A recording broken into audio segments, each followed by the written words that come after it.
선한 사람 TV를 애청하고 계시는 국내외에 계시는 성도 여러분, 오늘은 타락한 가정, 지난 시간에 이어 네 번째 타락한 가정의 현상을 생각해 보겠습니다. 행복의 에덴 동산에서 추방된 가정은 만사의 혼선을 빚기 시작하였습니다.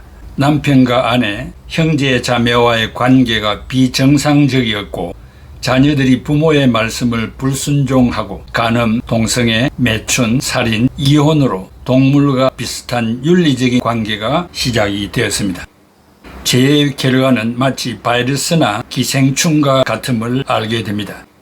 컴퓨터에 바이러스가 침입하면 하드웨어는 별로 문제가 없지만 소프트웨어가 작동하지 않아 결국 컴퓨터 전체가 재구시를 못하게 되는 것입니다.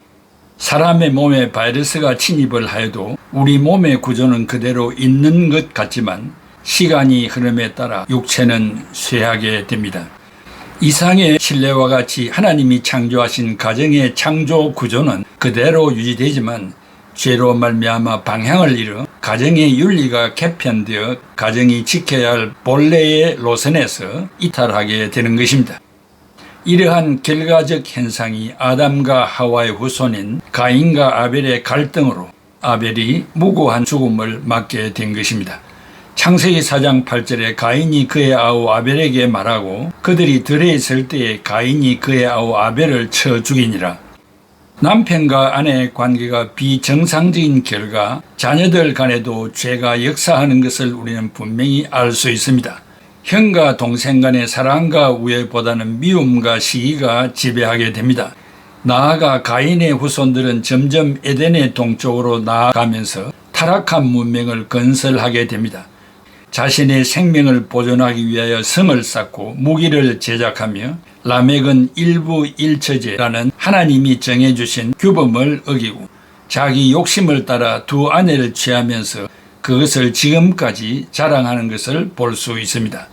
창세기 4장 23, 24절에 라멕이 아내들에게 이르되 아다와 실라여 내 목소리를 들으라. 라멕의 아내들이여 내 말을 들으라. 나의 상처로 말미암아 내가 사람을 죽였고 나의 상함으로 말미암아 소년을 죽였도다. 가인을 위하여 벌이 7배일진데 라멕을 위하여는 벌이 77배의 1이로다 하였더라 했습니다. 그 이후 인류의 역사는 계속해서 죄악이 죄악을 낳아 결혼도 한 남자와 한 여자의 언약에 의한 성립이 아니라 육신과 안목의 정욕에 의해 좌우되고 있습니다. 남녀관계도 변질되어 동성연애가 증가하고 일부 다처제로 변하면서 가정이 깨지고 있습니다. 이렇게 죄악으로 가득 찬 세상을 바라다 보신 하나님이 탄식하셨습니다. 세상은 썩었고 무법천지가 되어 인생의 삶이 썩어 있었습니다. 창세기 6장 11, 12절에 그때에 온 땅이 하나님 앞에 부패하여 포악함이 땅에 가득한지라. 하나님이 보신즉 땅이 부패하였으니 이는 땅에서 모든 혈육 있는 자의 행위가 부패함이었더라. 인간이 타락하자 모든 피조물이 그 죄악의 영향으로 허무한 데 굴복하였습니다. 로마서 8장 20절에 피조물이 험한 데 굴복하는 것은 자기 뜻이 아니요 오직 굴복하게 하시는 이로 말미암음이라. 이 세상이 이렇게 타락한 것을 보다 못해 하나님은 의롭고 경건한 노아의 가정을 제외하고는 모두 홍수로 그들을 심판하셨습니다. 오직 하나님을 경외하던 노아와 그의 가정 그리고 그가 방주로 데려간 짐승들이 함께 구원을 받았습니다. 아브라함과 사라의 가정은 믿음으로 순종한 가정이었습니다.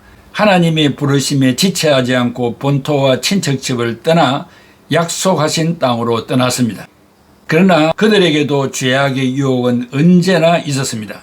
인간적인 방법으로 위기를 모면하기 위해 아내를 누이라고 거짓말을 했으며 그들에게 아들이 없어서 하갈이라는 이집트의 여종을 통해 아이를 가지려는 인간적인 방법을 시도하였습니다. 결국 하갈을 통해 이스마엘을 낳기는 했으나 그 아들은 계속해서 아브라함의 가정의 갈등의 씨앗이 되었습니다. 반면에 가정이 타락한 모습을 가장 극단적으로 보여주는 사건은 역시 소돔과 고모라의 멸망 그리고 그와 관련된 롯과 그 딸들 간의 관계입니다. 하나님의 부르심에 순종하였던 아브라함의 가정과는 정반대로 롯은 눈에 보이는 좋은 땅을 선택하여 가다가 결국 동성애 등으로 극도로 타락한 소돔과 고모라 땅에 정착하게 되었습니다. 거기서 살던 롯은 결국 하나님의 심판을 피하다가 아내를 잃고 자기도 모르는 사이에 두 딸과 동침하는 죄를 범하게 되었던 것입니다. 이스라엘 백성들이 가나안 땅에 들어가기 전에 하나님은 모세를 통해 가나안 백성들의 가정한 풍습을 본받지 말라고 경고하시며 그중 특별히 근친상간, 간음, 자녀를 우상의 제물로 바치는 일, 그리고 수간, 즉 동물과 교접하는 것과 더불어 동성애 및 동성혼을 분명히 금지하셨습니다.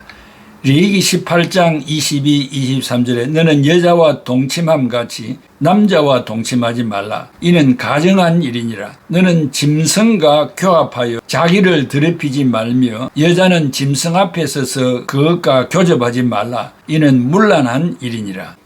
가나안에 살던 민족들은 이런 짓들을 하다가 스스로 자신을 더럽혔고 따라서 그들이 사는 땅까지 더럽게 되었으므로 하나님은 그 악한 땅을 벌하셨고 그 땅은 그 거주자들을 토해내게 되었다고 말씀하셨습니다.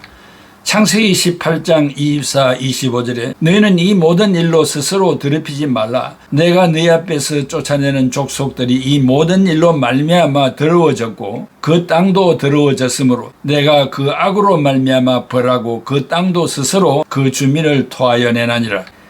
나아가 동성애와 동성혼을 하는 사람은 매우 엄한 처벌을 받아야 한다고 경고하였습니다.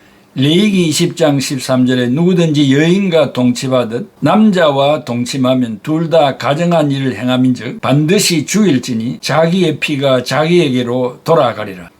이러한 계명이 있다는 것은 당시 가나안 사회에 이러한 일들이 행해지고 있었음을 암시하는 것입니다.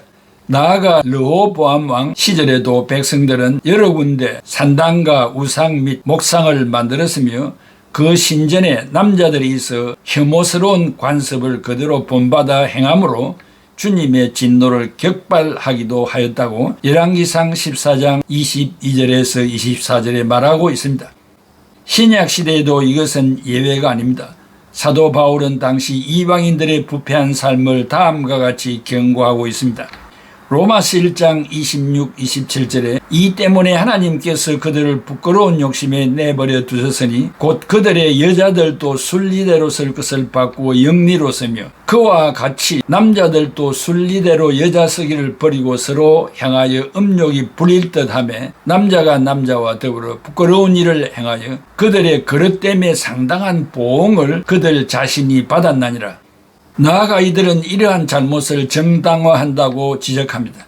로마서 1장 32절에 그들이 이 같은 일을 행하는 자는 사형에 해당한다고 하나님께서 정하심을 알고도 자기들만 행할 뿐 아니라 또한 그런 일을 행하는 자들을 옳다 하나니라.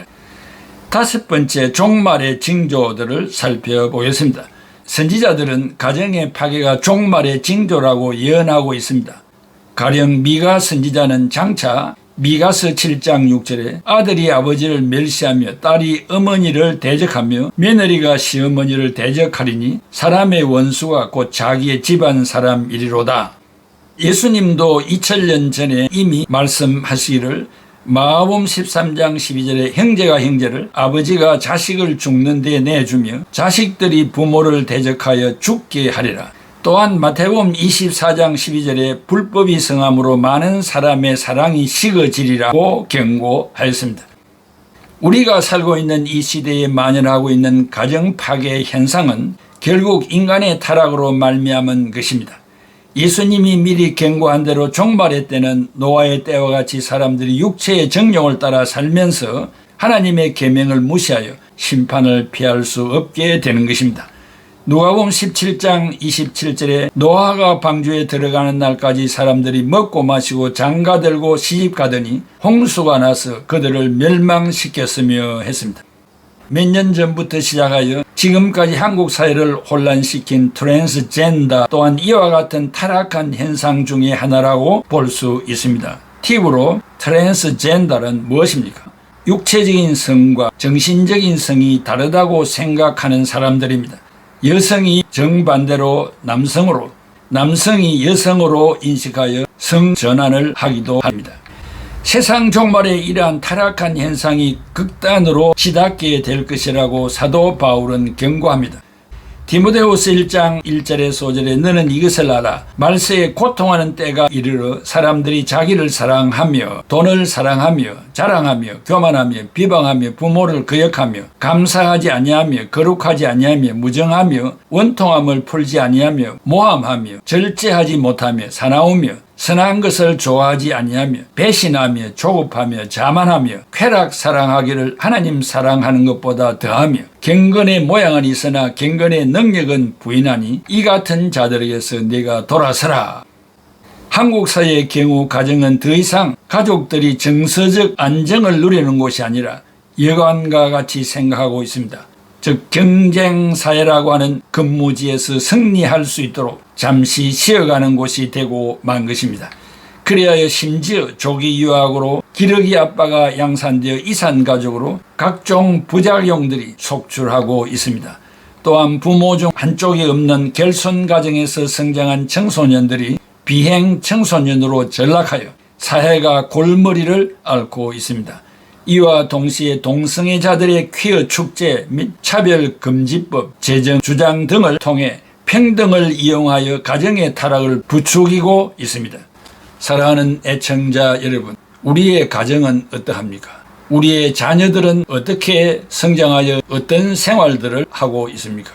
하나님 앞에 부끄러움이 없고 민족과 사회 앞에 이바지하는 사역들이 있습니까? 눈을 들어 우리가 사는 사회를 돌아볼 때 이러한 파괴된 가정들이 만연하여 그 자손들이 사회에 문제를 일으키고 부모들도 이혼하고 나아가 이 세상의 정욕을 따라 살아가는 자들이 얼마나 많습니까? 이 모든 것들이 마지막을 고하는 징조라고 성경은 말하고 있습니다. 이러한 불신앙의 틈바구니 속에서 소수가 살아가는 우리들이 모범을 보여 그들에게 복된 가정과 자손과 부부애가 있어 그들에게 큰 영향을 미치며 또 하나님의 말씀을 통하여 증거하고 그 말씀이 그들에게 삶의 지침이 될 수 있도록 우리가 전도인의 역할까지 감당해야 할 것입니다. 기도하겠습니다. 고마우신 아버지 하나님, 은혜와 사랑을 감사합니다.